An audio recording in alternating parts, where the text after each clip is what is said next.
안녕 터미들. 강렬한 색채와 대담한 붓질, 조형의 혁신까지 20세기 현대미술의 패러다임을 바꾼 거장들의 작품이 지금 한국에 모였습니다. 오늘은 뉴욕의 거장들 잭슨 폴록과 마크 로스코의 친구들 전시를 소개해볼게요. 20세기 중반 뉴욕은 예술의 중심이 되었습니다. 2차 대전 이후 불안과 새로운 시대를 향한 열망 속에서 기존의 형식과 규칙을 거부하고 감정과 철학을 화면 위에 풀어낸 예술가들이 등장했지요. 드리핑 기법으로 캔버스를 뛰어넘어 자유로운 표현 방식을 개척한 잭슨 폴록, 그리고 단순한 색의 배열 속에서도 깊은 감정과 철학을 담아낸 마크 로스코, 추상표현주의를 대표하는 두 거장을 비롯해 리크 레이스너, 솔 루잇 바넷 뉴먼, 리처드 세라, 프랭크 스텔라 등 뉴욕 미술계를 빛낸 총 21명의 거장들 작품을 관람할 수 있는 특별한 전시입니다. 이들은 단순히 그림을 그린 것이 아니라 추상표현주의라는 새로운 예술의 흐름을 만들어냈습니다. 그리고 오늘날까지도 전 세계 미술계에 강렬한 영향을 남기고 있지요. 이들이 예술을 통해 무엇을 표현하려 했는지, 그리고 왜 뉴욕이 현대미술의 중심지가 되었는지를 직접 체험할 수 있는 기회입니다. 그렇다면 전시에서는 어떤 작품들을 만나볼 수 있을까요? 이번 전시는 추상표현주의와 생면추상 그리고 미니멀리즘까지 20세기 뉴욕에서 탄생한 현대미술의 주요 흐름을 조명합니다. 추상표현주의는 감정과 자유로운 표현을 중요시하는 미술운동으로 미국 현대미술을 세계적인 반열에 올려놓은 중요한 흐름이었습니다. 오늘은 21명의 거장들 중 특별히 5명의 작가를 소개해볼게요.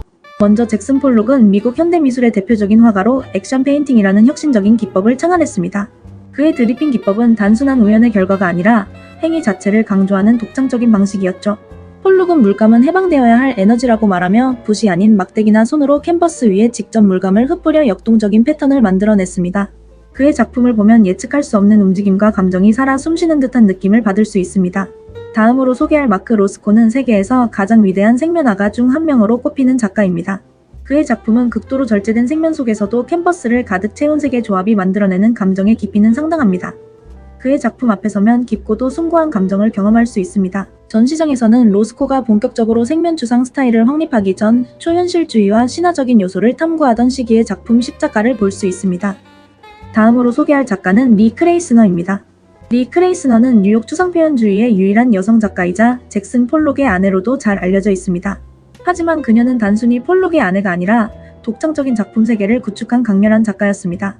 그녀의 작품은 역동적인 붓질과 강렬한 색감이 특징으로 기존의 작품을 찍고 다시 조합하는 콜라주 기법이나 추상 속에서도 형태와 감정을 담아내는 독특한 스타일이 유명합니다. 다음으로 소개할 작가는 바넷 뉴먼입니다. 바넷 뉴먼은 20세기 미국 추상화의 거장이자 생면추상의 대표적인 작가입니다. 그의 작품은 단순해 보이지만 깊은 철학과 영적인 감성이 깃든 그림입니다. 뉴먼의 작품은 광활한 색면 위를 가로지르는 수직선이 특징으로 색채의 순수함과 공간의 깊이를 탐구하고 미니멀하면서도 강한 감정을 불러일으키는 화면 구성을 볼 수 있습니다. 그는 캔버스를 단순한 이미지가 아니라 숭고를 표현하는 공간으로 보았습니다. 그에게 있어서 회화는 단순한 재현이 아니라 인간이 우주와 마주하는 경험이었죠. 마지막으로 소개할 작가는 리처드 세라입니다. 리처드 세라는 현대 조각과 공공미술의 흐름을 완전히 뒤바꾼 작가입니다. 그는 단순히 조각을 만드는 것이 아니라 공간 자체를 조각하는 예술가였습니다. 그의 작품을 보면 캔버스도 전통적인 조각의 틀도 없습니다. 대신 거대한 강철이 기울어져 있고 휘어져 있으며 압도적인 크기로 우리를 둘러싸고 있죠. 그의 작품 앞에서는 우리는 단순히 감상자가 아닙니다. 작품 속으로 들어가야 하고 걸어야 하며 몸으로 직접 공간을 경험해야 합니다. 그런데 여러분, 그의 대표작 기울어진 호를 당시 뉴욕 사람들이 엄청나게 싫어했다는 사실 아시나요? 기울어진 호는 1981년 뉴욕 맨해튼 연방청사 광장에 세워진 대형 강철 조형물이었습니다. 대한 높이 3.5m, 길이 36m의 녹슨 강철벽. 사람들은 작품이 흉물스럽다, 통행을 방해한다며 강하게 반발했고 결국 공청회까지 열려 8년 만에 철거됩니다. 이것은 예술이다. 이건 그냥 녹슨 철벽일 뿐이다. 이 사건은 공공미술 역사상 가장 논쟁적인 사례 중 하나로 남게 되었고 공공미술이란 무엇인가라는 질문을 던지게 만들었습니다. 여러분은 어떻게 생각하시나요? 이 작품이 정말 흉물이었을까요? 아니면 새로운 공공미술의 가능성을 보여준 작품이었을까요? 이번 전시는 단순한 작품 감상을 넘어 현대미술이 가진 의미를 직접 체험할 수 있도록 기획되었습니다. 뉴욕 현대미술의 발전 과정과 작가들의 철학을 한눈에 볼 수 있는 공간, 거대한 캔버스와 조각 작품이 주는 압도적인 스케일, 추상표현주의와 미니멀리즘이 남긴 시대적 의미를 탐구하는 특별 섹션.